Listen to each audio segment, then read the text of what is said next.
Class வந்து beginner class. என்னோட class strength மொத்தமே 15 பேர். ஃபர்ஸ்ட் டே டாபிக் வந்து ஆவியலிங்கிறது வாக்கியமாங்க. ஸோ ஃபர்ஸ்ட் டே வந்து யாரை குறித்து பார்க்கணும்னா மோசையை குறித்து பார்க்குறோம். மோசை வந்து அவங்க தாய் வந்து நதியில் நயல் நதியில் இருக்கிறாங்க. பார்த்தீங்கனாலே தெரியும். ஸோ அப்போ தான் வந்து பார்வோனுடைய மகள் வந்து எடுத்து அவங்க வளர்க்குறாங்க. நெக்ஸ்ட் வந்து அந்த 40 வருடம் வந்து வனாந்தரத்தில் இருக்கும்போது ஆண்டவர் வந்து மோசைக்கு வந்து தரிசனமாகிறாரு. அப்போ ஆண்டவர் என்ன சொல்றாரு, எனக்காக வந்து எகிப்திலிருந்து இஸ்ரேல் மக்கள் வந்து அழைக்கும்படியாக ஆண்டவர் கட்டளையிடுறாரு. ஆனாலும் அவர் அவனுடைய ஆவில எளிமையாக இருந்து அவருக்கு எல்லாமே தெரியும். அதாவது சகல சாஸ்திரங்களும் தெரியும். எகிப்தோட சாஸ்திரங்கள் வாக்கும் செயல்களும் வல்லவராக இருக்காரு, உண்மையுள்ளவராக இருக்கிறாரு. ஆனாலும் தான் ஆவில எளிமையாக இருந்தாலும் எப்படி ஆண்டவர் முடியுன்றாரு. ஸோ அவர் தன்னுடைய ஆவிலும் எளிமையாக இருக்கிறாரு. அவ்வளோவே பார்க்குறோம். ரெண்டாவது டாபிக் வந்து துயரப்படுகிறார்கள் பாக்கியவான்கள். லாசரை குறித்து பார்க்கணும். லாசரை குறித்து பார்க்கணும்.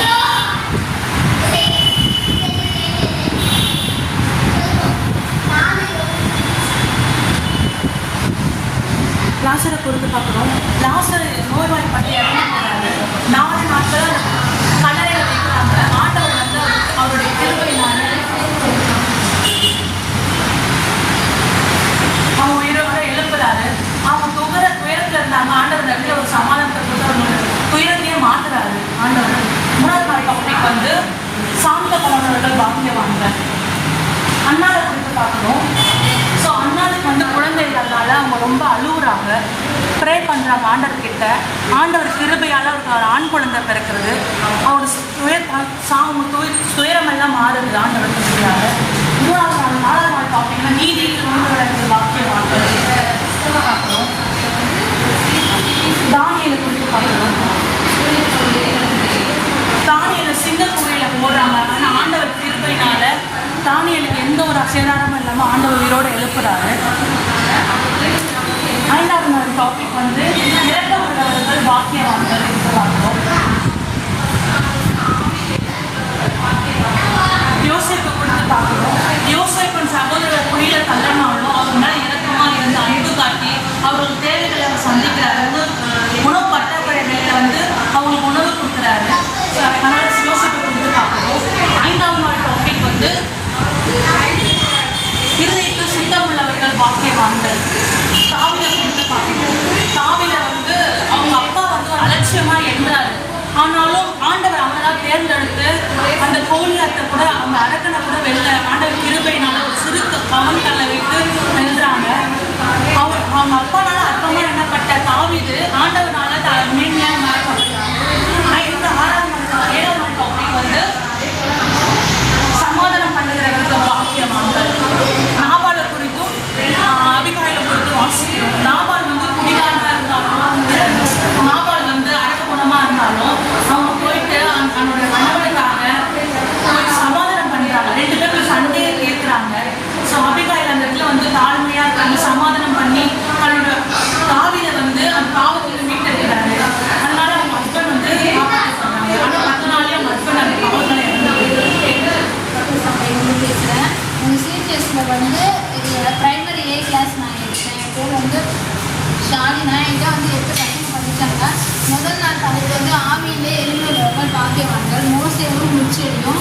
மோசே வந்து ஆண்டு வச்சுட்டு இருக்கும்போது முச்செடியில் வந்துட்டு எரிய ஆரம்பிக்குது. உடனே மோசே வந்து கிட்ட வந்து பார்க்கும்போது அதுலேருந்து ஒரு வாய்ஸ் வருது. அப்போ வந்து தேவன் சொல்கிறாங்க, இந்த மாதிரி வந்து பார்வோன் கிட்ட வந்து என்னோட இஸ்ரேல் ஜனங்கள்லாம் வந்து அடிமைத்தனத்தில் ரொம்ப கஷ்டப்படுறாங்க, அவங்களெல்லாம் மீட்டு நீ கானான் தேசத்துக்கு கொண்டு போகணும் அப்படின்னு சொல்கிறாங்க. அப்போ வந்து மோசே வந்து அவர்கிட்ட நிறைய திறமைகள் இருந்தும் அவர் ரொம்ப எளிமையாக நான் என்னால் எப்படி முடியும் அப்படின்னு சொல்கிறாரு. அதுக்கப்புறம் உன்னால் முடியும் அப்படின்னு சொல்லி ஏசப்பா சொல்கிறாங்க. அதுக்கப்புறம் அவர் கானான் தேசம் பார்வோன் கிட்ட போயிட்டு மோசே வந்து பேசிட்டு அந்த இஸ்ரேல் ஜனங்கள்லாம் மீட்டு எடுத்து கானான் தேசத்துக்கு கூட்டிகிட்டு வந்துடுறாங்க. அதான் ஆவியில வந்து நம்ம எப்பவுமே எளிமையாக இருந்தால் ஏசப்பா நம்மளை உயர்த்தி வைக்கணும். மனப்பாட வசனம். முதல் நாள் மனப்பாட வசனம். ஆவியிலே எளிமை உள்ளவர் பாக்கியவான்கள், அவர்கள் பரலோக ராஜ்யம் அவர்களுடையது. 2வது நாள் வந்து லாசரு கதமா. இது வந்து மார்த்தாள், மரியாள், லாசரு 3 பேர் இருக்காங்க. அவங்க வந்து ஏசப்பாவை ரொம்ப வழக்கப்பட்டாங்க. அந்த வீட்டுக்கு வந்து ஏசப்பா அடிக்கடி போயிட்டு வருவாங்க. அந்த மாதிரி போயிட்டு வந்துட்டு போயிட்டாங்க. அந்த நேரத்தில் பார்த்தீங்கன்னா லாசருக்கு உடம்பு முடியாமல் போகுது. அப்போ வந்து அவர்கிட்ட சொல்லி அனுப்புகிறாங்க, ஏசப்பாட்ட சொல்லி அனுப்பும்போது அவரால் அந்த நேரத்துக்கு வர முடியாமல் போயிடும். லாசருக்கு வந்து அவரால் பார்க்க முடியாத போயிடும். 4 நாள் கழிச்சு தான் ஏசப்பா வந்து வருவாங்க. வந்த உடனே ஏசப்பா வந்து லாசரு மறிச்ச இடத்துல போயிட்டு லாசருவே வெளியே வா அப்படின்னு சொன்னோன்னே லாசரு வந்து வெளியில் வருவாங்க. இதோட வசனம் வந்து பார்த்தீங்கன்னா 2வது துயரப்படுகிறவர்கள் பாக்கியவான்கள், அவர்கள் ஆறுதல் அடைவார்கள். மத்தேயு 5:6. நம்ம எவ்வளோதான் கஷ்டப்பட்டாலுமே ஏசப்பா இருந்தாங்கன்னா நம்மளுக்கு ஆறுதல் தருவாங்க. ஏசப்பா இருக்கணும்னா நம்மளுக்கு ஆறுதல் கிடைக்கும். 3வது நாள் வந்து சாந்த குணமுள்ளவர்கள் பாக்கியவான்கள். இது வந்து நம்ம அண்ணாவை குறித்து பார்க்குறோம். அண்ணாவை வந்துட்டு குழந்தை இல்லாமல் இருக்காங்க. அதனால வந்துட்டு அவங்க வீட்டில் வந்து அவங்க ஹஸ்பண்டோட இன்னொரு ஒய்ஃப் வந்து அவங்க ரொம்ப தரக்குறைவாக பேசுவாங்க, ரொம்ப இது பண்ணுவாங்க. அப்போ அவங்க ரொம்ப மனசு வேதனையில் என்ன பண்ணுவாங்க, அவங்கக்கிட்ட மறுபடியும் அவங்க வாக்குவாதம் பண்ண மாட்டாங்க. நேராக சர்ச்சுக்கு போயிட்டு அவங்க என்ன பண்ணுவாங்கன்னா ஏசப்பாட்ட முறையிடுவாங்க. அவங்க அழுது ஜெபிப்பாங்க. அதுக்கப்புறமா ஏசப்பா அந்த அழுது அவங்க ஜெபித்து அந்த ஜபத்தை கேட்டு ஏசப்பா வந்து சாமுவேல் அவங்களுக்கு கொடுப்பாங்க. அவங்க வந்து பொருத்தனை பண்ணியிருப்பாங்க. இந்த மாதிரி சாமுவேல் வந்து கொஞ்சம் வளர்ந்த உடனே நான் உங்களுக்காகவே நான் சபைக்கு நான் கொடுத்துட்டேன் ஏசப்பா அப்படின்னு சொல்லி ஜெபிப்பாங்க. அந்த ஜபத்தின்படி அவங்களுக்கு குழந்தை பிறக்குது. அவங்க பேர் சாமுவேல். அதேமாரி அவர் கொஞ்சம் வளர்ந்த உடனே என்ன பண்ணுறாங்கன்னா அவங்க சபைக்கு எடுத்து வந்து அவங்க ஒப்படைக்கிறாங்க. அந்த ஏரியாக்கிட்ட வந்து என்ன பண்ணுறாங்கன்னா அந்த குழந்தைய வந்து ஒப்படைச்சிடுவாங்க. இது என்னன்னா நம்ம எதுனாலுமே நம்ம யாருக்கிட்டே நம்ம கேட்க வேணாம். நம்ம எந்த கஷ்டம் வந்தாலும் துயரம் வந்தாலும் நம்ம என்ன பண்ணோம், ஏசப்பட்ட நம்ம முறையிட்டோம்னா ஏசப்பட ஜபத்தை கேட்டு அதுக்கு வந்து தருவாங்க. 4வது நாள் பார்த்தீங்கன்னா தானியலை குறித்து பார்க்கணும். தானியல் வந்துட்டு என்ன பண்ணுறாங்கன்னா ஒரு அது பார்வோன் இதில் வந்து என்ன பண்ணுறாங்கன்னா இஸ்ரவேல் இவங்கக்கிட்ட வந்து இஸ்ரவேல் ஜனங்களை போயிட்டு மீட்டு எடுத்துகிட்டு வர சொல்லுவாங்க. அவங்க அடிமைத்தனத்துக்காக வேலை செய்யறதுக்காக கொஞ்சம் பேர் கூட்டிகிட்டு வர சொல்லுவாங்க. அந்த கொஞ்சம் ஜனத்தில் வந்துட்டு 4 பேர் மட்டும் தேர்ந்தெடுப்பாங்க. அது வந்து தானியல், அனனியா, சகாரியா, அப்புறம் மீகாவேல். இந்த 4 பேர் மட்டும் இவங்க 4 பேர் மட்டும் தேர்ந்தெடுப்பாங்க. எதுக்குன்னா இன்னும் அதிகமாக அவங்களுக்கு வந்து கோச்சிங் கொடுத்து இப்போ அந்த படையிலேயே வந்து கொஞ்சம் நல்லா இதாக இருக்கணும், டேலண்டாக இருக்குன்னு சொல்லி இவங்க எல்லாருமே தேர்ந்தெடுத்து இவங்க தனியாக கிளாஸ், தனியாக கோச்சிங் நிறைய ஒரு ஸ்கூல்லலாம் சேர்த்து தனியாக இவங்களை படிக்க வச்சு இவங்க நல்லா என்கரேஜ் பண்ணி கொடுத்தாங்க.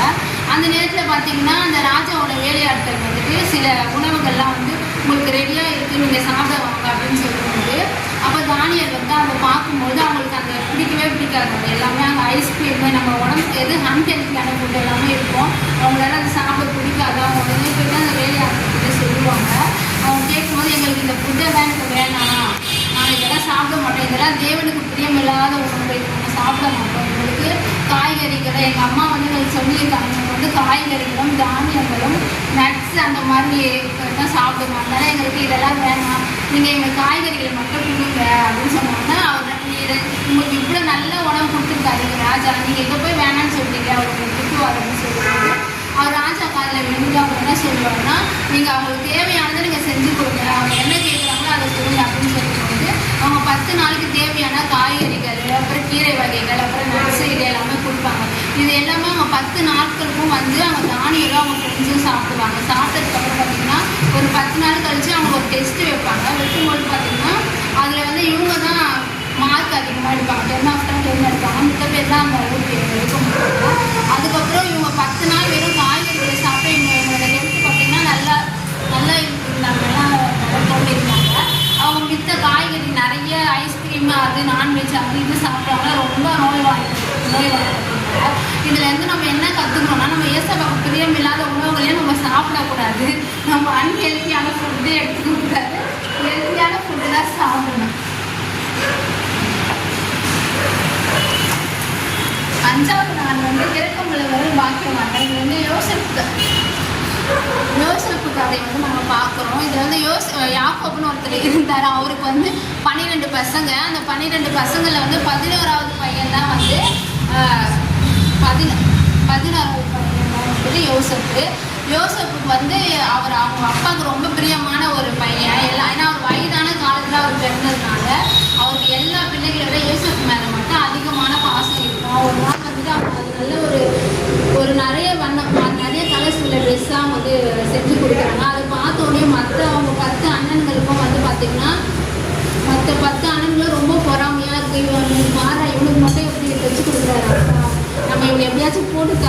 அப்படின்னு சொல்லி அவங்க பேசிக்குவாங்க. பேசிட்டு இருக்கும்போது இந்த அதுக்கப்புறம் வந்துட்டு போயிட்டு ஒரு இடத்துல இவங்க சாகடிக்க தான் அவங்க போவாங்க. அதுக்கப்புறம் அந்த இடத்துல பார்த்தீங்கன்னா ஒரு அண்ணன் மட்டும் அவங்க அண்ணன் தம்பியில் ஒருத்தர் மட்டும் சொல்லுவாங்க, வேணா நம்ம அவனை சாவடிக்க விடணும், இந்த வியாபாரிகள் வராங்களே இவங்ககிட்ட நம்ம இவங்க வித்துடலாம் அப்படின்னு சொல்லி 20 காசுக்கு அவங்க கிட்ட வித்துடுவாங்க. விற்றதுக்கப்புறம் அவர் ஒரு நாட்டுக்கு அங்கே கூட்டிகிட்டு போய் விட்டுருவாங்க. அங்கே வந்து அவர் வேலையாக்கிட்ட சேர்ந்துருப்பாரு. சேர்ந்ததுக்கப்புறமா வந்து பார்த்திங்கன்னா அவர் ரொம்ப அவர் செய்யாத ஒரு தப்புக்காக ஜெயிலுக்கு போவார். அந்த கஷ்டத்தை அனுபவிப்பார். அதுக்கப்புறம் அவர் நல்லா இருக்கிறத பார்த்ததுக்கு பார்த்திங்கன்னா ராஜாவே அவர் உயர்த்தி அவர் தலைவனாக்கி அவனை இது பண்ணுவாங்க. அதுக்கப்புறம் இவங்களோட அண்ணன் தம்பிங்கெல்லாம் பார்த்திங்கன்னா அவங்களுக்கு ரொம்ப சாப்பாடுக்கு ரொம்ப கஷ்டமாயிடும். அந்த நேரத்தில் வந்து அவங்க அதான் ஏதோ சாப்பாட்டை தேடி அவங்க ஊருக்கு போவாங்க. யோசப் ராஜாவாக இருக்கிற ஊருக்கு போவாங்க. போகும்போது ஏசப்பு வந்து என்ன நம்ம இவங்க வந்து குழியில் தள்ளினாங்களே, இவங்க வந்து நம்மளை வித்துட்டாங்களே, இவங்களுக்கு நம்ம எதுவுமே செய்யக்கூடாது அப்படின்னு அவர் நினைக்கல. அவர் அதெல்லாம் அவங்க அண்ணன் தம்பிங்க செஞ்சதெல்லாம் அவர் மன்னிச்சு அவங்கள ஏற்றுக்காரு. அவங்களுக்கு தேவையான உணவுகளையும் கொடுத்தாரு. இதுலேருந்து நம்ம என்ன கற்றுக்கலாம்னா, நம்ம யாருமே நமக்கு கெடுதல் செஞ்சாலுமே நாம் வந்து அவங்களுக்கு கெடுதல் செய்யாமல் அவங்களுக்கு நம்ம மன்னிச்சு அவங்களுக்கு நம்ம நல்லது மட்டுமே செய்யணும். அந்த மாதிரி வந்து நம்ம 6வது நாள் பார்த்தீங்கன்னா இருதயத்திலே சுத்தம் இல்லாமல் மாற்றுவாங்க. இது வந்து தாவீதோட ஸ்டோரி. தாவீதும் வந்து அவர் வந்து கோலியாத்தை வந்து முறியடிப்பார். அவன் அண்ணன் தம்பிங்க எல்லாருமே வந்து போருக்கு கிளம்புவாங்க. ஆனாலும் வந்து தாவீது வந்து வெறும் அந்த முண்டைக்கோலை வச்சுட்டு அவர் என்ன பண்ணுவாருன்னா, ஏசப்பாடு அவர்கிட்ட எந்த ஒரு ஆயுதமும் இருக்காது. ஆனாலுமே ஏசப்பா மட்டும்தான் அவர் நம்பி அவர் போவார். அந்த வெறும் 5 கல்லுமே இருந்து எடுத்துகிட்டு போயிட்டு அவர் என்ன பண்ணுவாருன்னா, அந்த கோலியாத்தை வந்து நேராக நெத்தியில் அடித்து அவர் கீழே விழுத்திடுவாங்க. அதுக்கப்புறமா வந்து அவர் தாவீதை வந்து ராஜாவாக இருக்கிறாங்க. என்னதான் அவர் ஆடு மேய்ச்சிட்டு அவர் கஷ்டப்பட்டு இருந்தாலுமே அவர் கர்த்தரை மட்டுமே நம்பி அவர் பண்ணதுனால அவர் வந்து ஏசப்பா உயர்த்தி வச்சாங்க. அதேமாதிரி நம்ம நம்மக்கிட்ட எதுவுமே இல்லை, நம்மளால் முடியாதுன்னு நினைக்காம நம்மக்கிட்ட என்ன இருக்கோ அதை வச்சு நம்ம ஏசப்பாவுக்கு நம்ம கீழ்படிஞ்சு ஏசப்பா பழக்கமும் செஞ்சோம்னா நாமளும் உயர்த்தப்படலாம். 7வது நாள் பார்த்தீங்கன்னா அபிகாயிலுக்கு நாமான்னு சொல்லிட்டு இருப்பாங்க 2 பேர். அவங்க ஹஸ்பண்ட்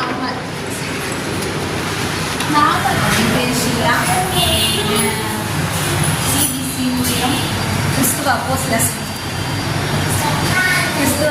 சபை இந்த வருடத்தில் இந்த கிறிஸ்துவ அப்போஸ்தலர் சபை இந்த சிடிசி தலைவர் பார்த்தீங்கன்னா இளையரசின் பிள்ளைகள், அதாவது பல்லவ ராஜ்யத்தின் பிள்ளைகள். பிரைமரி டி எங்கள் பிள்ளைங்க பார்த்தீங்கன்னா 12 பிள்ளைங்க. முதல் நாளுக்கு ஆவின் எளிமுள்ளவர் பாக்கியவான்கள். ஆவின் எளிமுள் பார்த்தீங்கன்னா மோசே குறித்து நம்ம பார்க்க போகிறோம். அவர் ரொம்ப எளிமையாக இருந்தார். அவர் பிறந்தது வளர்ந்தது எல்லாம் இஸ்ரவேல் நாட்டில் இருந்தாலும் அவர் மீடியான் தேசத்தில் ஓடி போய் அவங்க மாமா கூட இருந்தார். அவங்க மாமா கூட போகும்போது கடை மேலே வந்து ஆடு மேய்க்கிறவராக இருந்தார். மேய்ச்சிட்டு இருக்கும்போது அங்கே ஒரு அதரசமான ஒரு காட்சியை காண்கிறாரு. என்னன்னா ஏசப்பா அவங்களை அழைக்கிறாங்க. ஏசப்பா அழைச்சி முதல்ல ஒரு அற்புதத்தை பார்க்குறாங்க. என்னன்னா, மோசே இந்த இடத்த வந்து பார்க்கும்போது முதலாவது தேவனுக்கு பயப்படுற காரியம் என்னன்னா, தன்னுடைய செருப்பு அவர் அந்த இடத்துல கழிட்டு போடுறாரு. பரிசுத்த பூமியான அந்த இடத்துல பார்க்கும்போது முச்செடி எரியுது. ஆனால் அந்த செடி சாம்பலாகவே இல்லை. அதை பார்த்து அவர் இந்த இடத்துல இது சாம்பலாகவே இல்லை என்னன்னு கேட்கும்போது ஏசப்பா அவங்களோட பேசுகிறாங்க. என்னன்னா, எகிப்திலோட ஜனங்கள் வந்து ரொம்ப கஷ்டப்படுறாங்க, நீ அவங்களை அழைத்து கொண்டு வெளியே வரும் சொல்லி ஏசப்பா மோசையை தேர்ந்தெடுக்கிறாங்க. ஏன் மோசையை வந்து ஏசப்பா தேர்ந்தெடுக்கிறாங்கன்னா, அவர் ரொம்ப எளிமையானவராக இருந்தார்.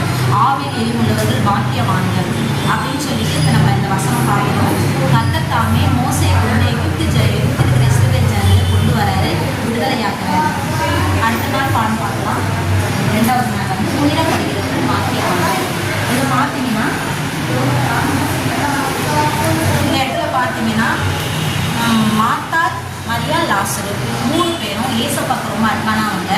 அவங்க பெத்தானியா நாட்டில் வாழ்ந்துட்டு வந்தாங்க. வாழ்ந்துட்டு வரும்பொழுது ஏசப்பா அடிக்கடி அவங்க வீட்டுக்கு வந்து சாப்பாடு சாப்பிட்ற காரியங்கள் ஃப்ரெண்டு கூட எப்படி இருப்பாங்களோ அது மாதிரி இருப்பாங்க. அப்படி இருக்கும் பொழுது ஏசப்பா ஊழியத்திற்காக வெளியே போயிட்டு இருக்கும் பொழுது அந்த டைமில் வந்து பார்த்தீங்கன்னா லாசரு ரொம்ப வியாதிப்பட்டு, அதாவது என்னன்னா வியாதியில் மரணப்படுக்கைக்கு ஏதுவான வியாதியில் போய் இருந்துட்டாரு. அதை வந்து ஏசப்பா கிட்ட போய் சொல்கிறதுக்காக கடிதத்தை கூட எழுதிருக்காங்க. ஆனால் ஏசப்பா வரலை. அவர் இறந்துட்டார். லாசரு இறந்துட்டார். இறந்துட்டு இந்த 2 சகோதரிகளும் அழுதாங்க. ஏசப்பா எங்கள் கூட இருந்தால் இவர் இறந்துருக்க மாட்டாருன்னு. ஆனால் ஏசப்பாவுக்கு தெரியும், நான் இறந்தாலும் லாசரு இறந்தாலும் நான் உயிரோடு எழுப்புவேன்னு ஏசப்பா மார்த்தாள் மரியாதைகிட்ட சொன்னாங்க. செத்து 4 நாள் ஆயிட்டாலும் ஏசப்பா லாசரு அழகாக வெளியே கொண்டு வந்தாங்க. துயரப்படுகிறவர்கள் பாக்கியவான்கள் சொல்லுவாங்க. 3ஆம் நாள் பார்த்தீங்கன்னா சாந்த குணமுள்ளவர்கள் பாக்கியவான்கள், அவர்கள் பூமியை சுதந்திரிக்கிறாங்க. என்னன்னா நம்ம எவ்வளோ கஷ்டத்தில் இருந்தாலும் நம்ம சாந்தமான காரியங்களை நம்ம கர்த்தருக்குள் இருக்கும் பொழுது கர்த்தர் தாமே அண்ணாளின் ஜெபத்தை கேட்டது போல இந்த நாட்களில் அண்ணாலும் ரொம்ப அழுது ஜெபிச்சாங்க. ஏன்னா அவங்களுக்கு குழந்தை பாக்கியம் இல்லை. அவங்களுடைய கணவரோட இன்னொரு மனைவி அவங்க ரொம்ப தொந்தரவு பண்ணிகிட்டே இருந்தாங்க.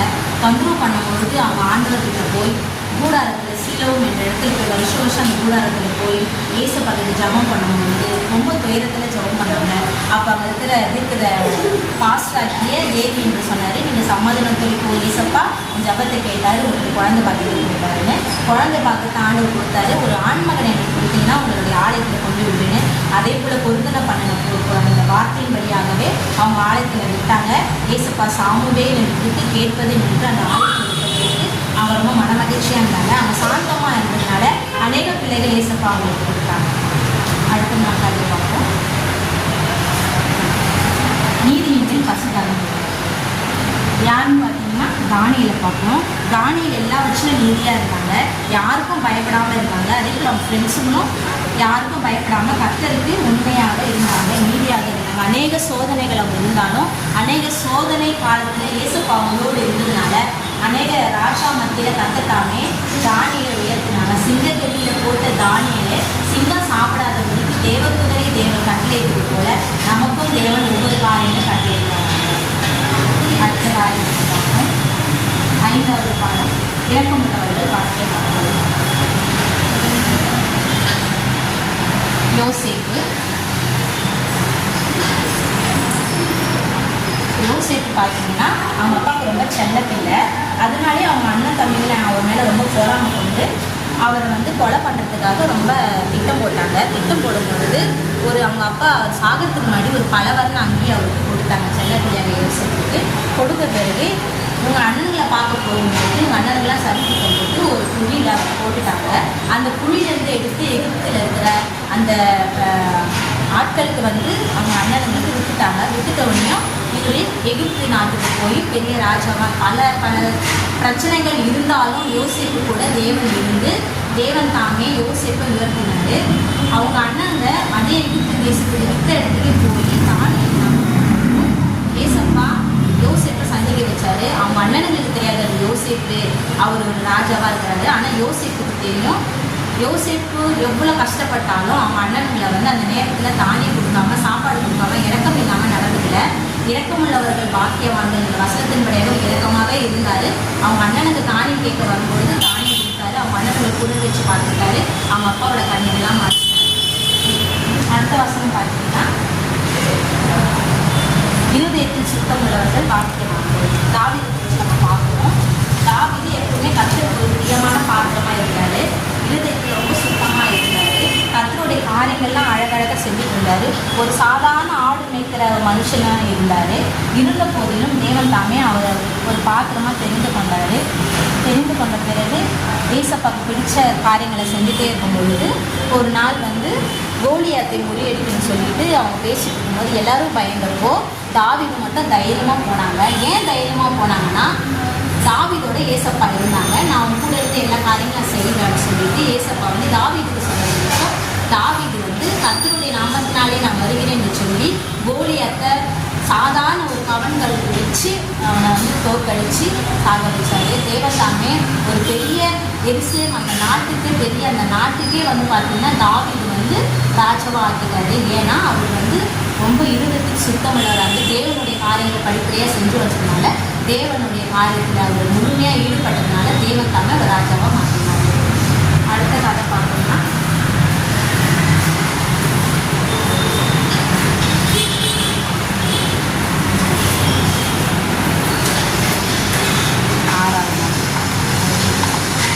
ஆறாம் பார்த்தீங்கன்னா சமாதானம் பண்ணிக்கிறவர்கள் பாக்கியவான்கள். இது என்னன்னா ஒரு சாதாரண ஒரு பெண்ணாக இருந்து தன்னுடைய கணவருடைய சாவை தடுத்து நிறுத்தின ஒரு சாமர்த்தியமான ஒரு பெண்ணை குறித்து தான் பார்க்க போனோம். அபிகாயில். நாபால் கணவர் வந்து எப்பவுமே ரொம்ப கோபக்காரராக இருப்பார். அவர் பெரிய பணக்காரராக இருந்தாலும் அவருக்கு ஒரு மதிப்பே கிடையாது. ஒரு நாள் தாவீதோட ஆட்கள் வந்து மலை மேலையில் வந்து ஆடு மேய்ச்சிட்டு இருக்கும்போது அவங்களுக்கு பசியாக இருந்தப்போ நாபாலுடைய ஆட்கள் கிட்ட போய் கேட்குறாங்க, எங்களுக்கு வந்து பசியாக இருக்குது, கொஞ்சம் தானியமும் கொஞ்சம் தண்ணியும் அப்பமும் தாங்கன்னு சொல்லிட்டு. ஆனால் அதுக்கு நாபால் தரவே மாட்டேன்னு சொல்லிட்டாரு. இதை கேட்டு தாவீதோட ஆட்கள் வந்து சொன்னப்போ தாவீதுக்கு ரொம்ப கோபம் வந்துருச்சு. அப்போ வந்து தாவீது வந்து இதில் எப்படியாச்சும் வந்து திருத்தணும், ஏதாச்சும் பண்ணணும் சொல்லிட்டு கோபமாக போகும்போது நாபாலுடைய ஆட்கள் சுதாரிச்சுக்கிட்டு அபிகாயில் கிட்ட போய் அபிகாயிட்ட சொல்லும்போது அபிகாயில் என்ன பண்ணுறாங்கன்னா, நம்ம கணவர் அவர் எதுவும் செஞ்சுக்கலாம் சொல்லிட்டு தன்னுடைய கணவர்கிட்ட என்னெல்லாம் கேட்டாங்களோ தாவீதாட்கள் அதை அத்தனையும் எடுத்துகிட்டு போகிறாங்க.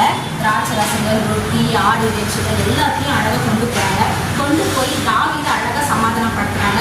என் கணவர் ஒரு தேவையான மக்கள், அவர் படிக்கிறாரு, செய்யறது என்ன தெரியாமல் தான் செய்கிறாரு, அவரை மன்னிச்சுன்னு சொல்லி அவருக்காக ரொம்ப இறக்கமாக பேசுகிறாங்க. நாமும் இறக்கமாக மற்றவங்களுக்காக பேசினா கர்த்தர் நம்மளுடைய இறக்க மனத்தை பார்ப்பாரு. சமாதானம் பண்ணுறவர்கள் வாக்கியவாங்க. நம்ம சமாதானம் அனைவருக்கும் செய்யணும்னு சொல்கிறாங்க. Sri apostolic church VBS 2021 junior section. என்னோட நேம் வந்து திவ்யா. மொத்தம் 20 பிள்ளைங்க. இந்த 2022 VBSல முதல்ல பார்க்க போகிற கதை வந்து மோசே. ஆவியில் எளிமை உள்ளவர்கள் பாக்கியவான்கள், அவர்கள் பரலோகராஜ்யம் அவர்களுடைய வசனம். அவர் மோசையை பற்றி நம்ம பார்க்க போகிறோம். மோசே ரொம்ப எளிமை உள்ளவர். எல்லா விதைகளும் கற்று தேர்ந்தாலும் அவர் எளிமை உள்ளவராக தாழ்ந்துள்ள இருந்தார். தன்னுடைய இஸ்ரவேல் ஜனங்களை மீட்பதற்காக மோசேவை கர்த்தர் பயன்படுத்தும்படி நினைச்சாரு. அதனால தான் ஒரு நாள் முச்செடியில் அவர் மோசே இடத்துல தோன்றி அக்னியாக தோன்றி அவரிடத்துல பேசி ஜனங்களை இஸ்ரவேல் ஜனங்களை அங்கேருந்து மீட்டு கொண்டு வரதுக்காக மோசேவை பயன்படுத்தினார். தாழ்மையாக உள்ளவருக்கு இருக்கிறதுனால கர்த்தர் அவரை பயன்படுத்தணும்னு நினச்சாரு. அங்கேருந்து எகிப்தில் அடிமையாக இருந்த இஸ்ரவேல் ஜனங்களை அவர் செங்கடல் வழியாக அவர் ஜனங்களை கூட்டி கொண்டு வந்தார். ஒவ்வொரு ஜனங்களை செங்கடல் வழியாக கூட்டிகிட்டு வந்து கானான் தேசத்துக்குள்ளே பிரவேசிக்க வச்சார். அவர் எவ்வளோ தாழ்மையாக இருந்ததுனால தான் கர்த்தர் இஸ்ரவேல் ஜனங்களை மீட்கும்படி அவரை கொண்டு பயன்படுத்தினார். ரெண்டாவதாக நம்ம லாசர் கதையை பற்றி பார்க்கலாம்.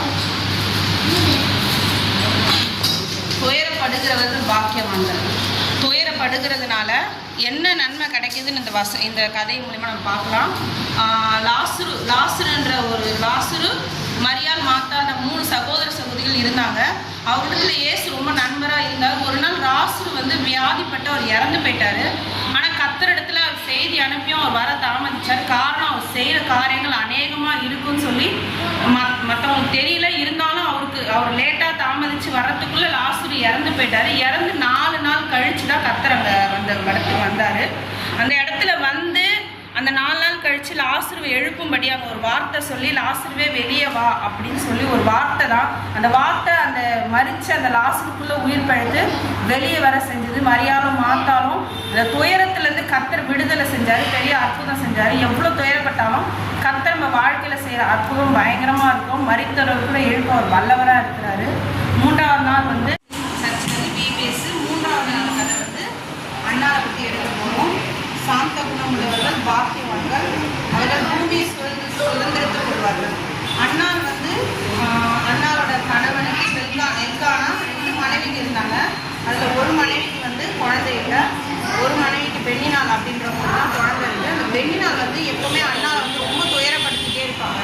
அதனால் அவர் ரொம்ப வருத்தத்தோட தேவ சமூகத்தில் ஒரு நாள் கண்ணை விட்டு அழும்போது ஏலின்ற ஊழியக்காரர் வந்து அவரை பார்த்து நீ அழாத, கர்த்தருடைய சமாதானத்தை கொடுப்பார் அந்த வார்த்தையை கொடுத்ததுக்கப்புறம் அவள் அந்த சபையிலேருந்து வெளியே வரணும். அவளுடைய முகம் மலர்ந்து போய் வீட்டுக்கு வந்து மறு வருடத்திலேயே அவளுக்கு வந்து சாமுவேல் என்ற மகனை அவருக்கு கொடுத்தாரு. அந்த துயரத்தோட கண்ணீரோட ஆண்டவர் சமூகத்தில் போய் ஜெபிச்சிருந்தோம்னா கர்த்தர் அவருக்கு பெரிய காரியத்தை செஞ்சார். அதே போல் அவள் பொருத்தனை பண்ணிங்க, எனக்கு ஒரு மகனை கொடுத்தீங்கன்னா அவனை உமக்கே திருப்பி கொடுத்துரு. அந்த பொருத்தனை நிமித்தம் கர்த்தர் அந்த காரியத்தை வாய்க்க பண்ணாரு. அந்த சொன்ன வார்த்தையை பொருத்தனை அவன் நிறைவேற்றினா இங்கே வந்து அவள் அழுத சமூகத்தில் அழுத இது வரைக்கணும். இது வந்து அதே போல் அவள் பொருத்தனை பண்ணினதை கர்த்தர் அவள் வந்து நிறைவேற்றான். அந்த மகனை வந்து பால் வந்ததுக்கப்புறம் சபையை கொண்டு வந்து விடுறான். கர்த்தர் இந்த பொருத்தனை நிமித்தம் நம்மளோட ஜபங்களை கேட்க அவர் வல்லவராக இருக்கிறார். 4ஆவது நான் பாடம் வந்து தானியலை குறித்து நம்ம பார்க்க போகிறோம். தானியல்கள் வந்து நீதியின் மேல் பசித்தாகம் உள்ளவர், பாக்கியவான்கள், அவர்கள் திருப்தி அடைவார்கள். அந்த நீதி மேலே பசி வந்து தானியலுக்கு அதிகமாக, ஜபத்தில் அதிகமாக பசி. எப்பவுமே ஜபம் பண்ணிக்கிட்டு இருப்பாரு. ஒரு நாள் அவர் நண்பர்களோட திட்டத்தினால அவர் கவிழ்க்கணும்னு சொல்லி ராஜா கிட்ட போய் ஒரு திட்டம் போட்டு 30 நாள் யாரையும் வணங்கக்கூடாது, ராஜாவை மட்டும் தான் வணங்கணும்னு சொல்லி ஒரு திட்டம் போடுறாரு. ஆனாலும் தானியல் அது கீழ்ப்படியாமல் கர்த்தரை எப்பவுமே துதிச்சுட்டே இருக்காரு. அந்த துதிக்கிறது நிமித்தம் ஒரு நாள் அவர் தண்டிக்கப்படுறாரு. ராஜா வந்து கட்டளையிட்டு சிங்க கெபில அவர் போட கட்டளையிட்டாரு. சிங்க கெபில தானியலை போட்டதுக்கு அப்புறமும் அவர் தானியல் சிங்கங்களோட அவர் தூங்கிட்டு சந்தோஷமா இருக்கிறதுக்காக ஒரு நாள் அவர் கவலைப்படலை. காரணம் வந்து கர்த்தர் அவரோடு இருக்கிறதுனால அவர் பயம் இல்லை, நடுக்கம் இல்லை. தானியல் சிங்க கெபில கம்பீரமா தூங்கிட்டு இருக்காரு. மறுநாள் ராஜா வந்து எழும்பும் போது அவர் மகிழ்ச்சியோட பார்க்குறாரு. அப்போ ராஜா சொல்றாரு, உண்மையான தேவன் உன்னோட இருந்ததுனால தான் நீ சிங்க கெபில போட்டு உனக்கு ஒன்றும் சேதப்படுத்தாத கர்த்தர் வச்சிருக்காரு. இனி உன் தேவன் தான் எல்லாருக்கும் தேவன் சொல்லி கர்த்தர் அந்த ஆண்டவரை குறித்து தானியல் வெளிப்படுத்த நிமித்தம் ஆண்டவரை குறித்து மகிழ்ச்சி படுறாரு. கர்த்தரை நம்பி வந்தீங்கன்னா எப்படிப்பட்ட கெபில நம்ம போட்டாலும் நம்ம தப்பித்து கொள்ள ஆண்டவர் நமக்கு வழிவகுக்கிறவராக இருக்கிறாரு. 5ஆவது நான் பாடுறது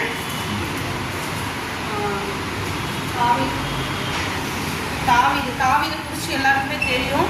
தாவீது ஒரு சிறு மகனாக இருந்தால் கூட கர்த்தரை ஒரு அபிஷேகம் பண்ணி அந்த நாளில் அவர் பயன்படுத்தி பெலிஸ்தர்களை வீழ்த்துன்னு நினச்ச ஒரு எப்படி சொல்கிறது, ஒரு பெரிய அரக்கனை வந்து அவன் சின்ன அந்த கவின் அதில் வச்சு அந்த ஆண்டவரோட கிருபையினால அவனை வீழ்த்த வந்திருக்கிறான்.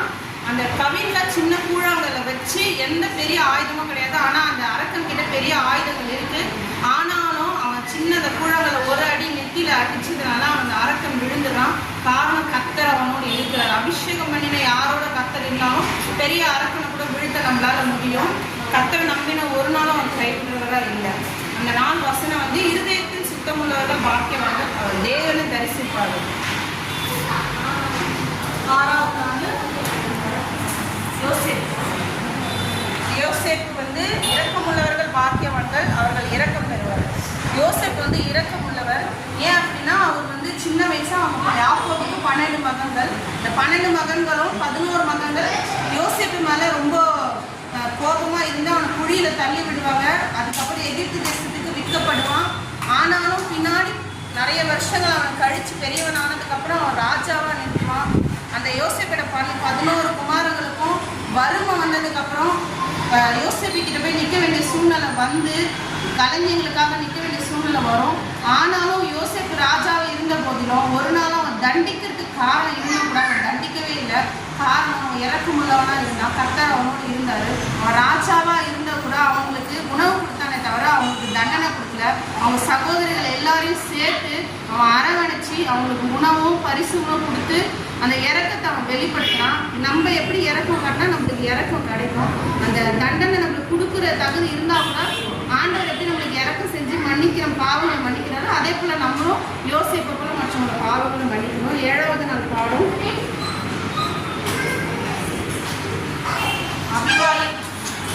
அபிகாயில் நாபால்ன்ற கதை. அபிகாயில்ன்ற வந்து ஒரு இரக்கமுள்ள ஒரு ஸ்திரீ. ஆனால் நாபால் வந்து ஒரு பணக்காரன், கடுமையான மனுஷன். தாவீதுன்ற கேரக்டர் அது உள்ள வருவாங்க. நாபால் வந்து ஒரு நாள் தாவீதோட சனங்கள் எல்லாம் நாபால் கிட்ட வந்து வனாந்தரத்தில் குடிக்க தண்ணி அப்பவும் கேட்கும் பொழுது நாபால் வந்து ரொம்ப கடுமையாக பேசி திட்டிடுவார். அதனால தாவீது வந்து ரொம்ப கோபமாகி அபிகாயிலோட கணவனை நாபாலை கொல்றதுக்காக வனாந்தரத்தில் வரும்பொழுது இந்த விஷயம் அபிகாயில் கேள்விப்பட்டு எந்த விஷயத்துக்காக கொல்ல வராங்களோ அந்த விஷயத்துக்காக தானியங்கள், அப்பம், திராட்சரசம், இந்த பழங்கள் எல்லாத்தையும் தாவீது முன்னாடி கொண்டு வந்து கழுதை மேல் கொண்டு வந்து பணிவாக மன்னிப்பு கேட்டு அவர் தவறாக பேசிட்டாரு, மன்னிச்சிடுங்க, நீங்கள் வந்து அவர் கொல்லாதீங்கன்னு சொல்லி இறக்கம் கேட்டு அந்த காரியங்கள் அந்த பழங்கள் எல்லாம் கொடுத்து இறக்கம் பெறுவா. தானியலும் தாவீதும் அவர் மன்னிச்சிடுவார். மன்னிச்சு சில நாட்கள் கழித்து இந்த விஷயம் வந்து நாபாலுக்கு தெரிஞ்சு அந்த மன வருத்தப்பட்டு இப்படி ஒரு பாவம் நம்ம செஞ்சுட்டுமே, தாவீதை வந்து நம்மளுக்கு கொடுக்காம பண்ணிட்டுமேன்னு அந்த மன வருத்தத்திலே 10 நாள் கழிச்சு அவர் இறந்து போயிடுவார். கர்த்தர் பாருங்க, அவர் தாவீதை அவர் கொல்ல விடலை. அந்த அபிகாயில் இறக்கம் நிமித்தம் சமாதானம் பண்ணுகிறவர்கள் பாக்கியவான்கள், அவர் தேவனுடைய புத்திரர் எண்ணப்படுவார்கள். அந்த அபிகாயில் வந்து தாவீதை தன கணவருக்காக சமாதானம் பண்ணது நிமித்தம் அந்த நேரத்தில் அவர் உயிர் காக்கப்பட்டது. கர்த்தர் நம்மளும் சமாதானம் பண்ணாது தேவனுக்கு புத்திரராக இருக்கும். நம்மளோட ஜீவனும் தேவன் காப்பாற்றும். கத்தரோட நாமம் சுகிதா. நாங்கள் கிறிஸ்டின் அப்போஸ்தலர் சர்ச்சில் 6 நாள் வந்து சிபிசி ஊழியம் வந்து தேவன் எனக்கு நடத்திட்டு இருந்தார். அதில் வந்து ஒரு 80 பிள்ளைங்க தேவன் எனக்கு தந்தார். நான் வந்து சீனியர் பசங்களுக்கு வந்து சொல்லி கொடுத்தேன். என்னோட கிளாஸில் வந்து மொத்தம் 13 பசங்க இருந்தாங்க. 13 வாலிப பிள்ளைங்க. அந்த பிள்ளைங்களுக்கு வந்து தேவன் எங்களுக்கு கொடுத்த கிருபையினால நாங்கள் வந்து பிள்ளைங்களுக்கு நாங்கள் ஒவ்வொரு நாளும் கதைகளுடைய கருத்தை சொல்லி கொடுத்தோம். முதலாம் நாள் பார்த்தீங்கன்னா ஆவியில் எழுதியுள்ளவர்கள் பாக்கியவான்கள், பரலோக ராஜ்யம் அவர்களுடைய. அப்படின்னா நம்ம வந்து எல்லா நேரத்துலையும் எளிமையாக இருக்கணும், தாழ்மையாக இருக்கணும்.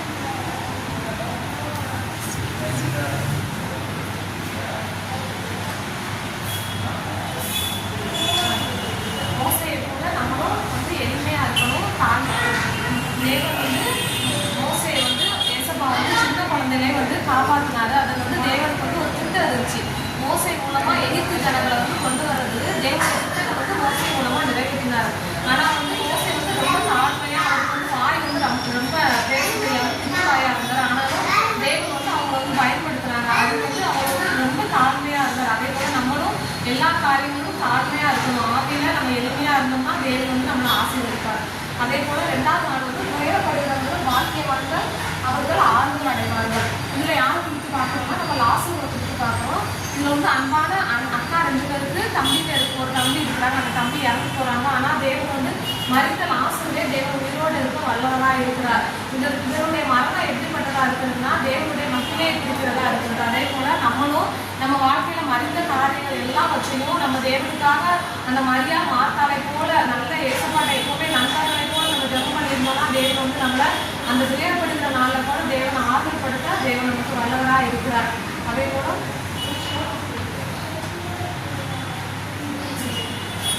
3வது நாள் பார்த்தீங்கன்னா அண்ணாள் கதை. அண்ணா வந்து ரொம்ப நாள் பிள்ளை இல்லாமல் இருந்தாங்க. பிள்ளை இல்லாமல் இருக்கும்போது வந்து ஏசப்பா வந்து அவங்களுக்கு வந்து குழந்தை கொடுத்தாங்க. குழந்தை கொடுக்கும்போது வந்து தேவன் வந்து ஏசப்பா அவங்க சொன்ன மாதிரியே வந்து அந்த குழந்தைய வந்து தேவனுக்கு முன்பாக அண்ணாளுக்கு வந்து ஏசப்பா கொடுத்தாங்கன்னா நான் அந்த சபைக்கு வந்து மகனை ஒப்பு கொடுத்துருவேன்னு சொன்னபோது வந்து தேவன் சொன்ன மாதிரியே குழந்தை கொடுத்தவொடனே அந்த இடத்துல வந்து சாம்பையில் வந்து ஏசப்பா கொடுத்துட்டாங்க. இது எப்படின்னா சாந்த குணம் உள்ளவர்கள் பாக்கியவான்கள், அவர்கள் பூமியை சுந்தரித்து கொள்வாங்க. நம்மளுக்கு என்ன கஷ்டம் வந்தாலும் சாந்த குணமாக இருக்கும்போது தேவன் வந்து நம்மளை ஆசீர்வதிப்பார். அதே போல் 4வது நாள் பார்த்தீங்கன்னா இரக்கம் உள்ளவர்கள் பாக்கியவான்கள், அவர்கள் இரக்கம் தருவார்கள்.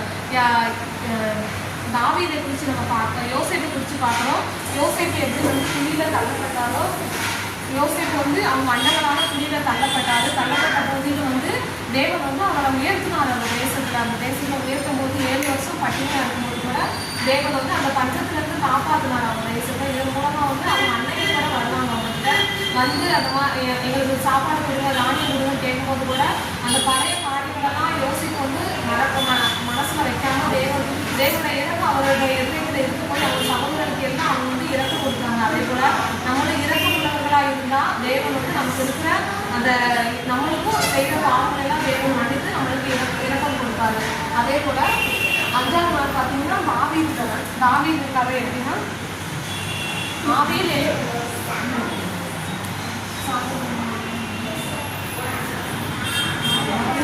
சுத்தம் உள்ளவர்கள் பாக்கியவான்கள், அவங்க தேவனை தரிசிப்பாங்க.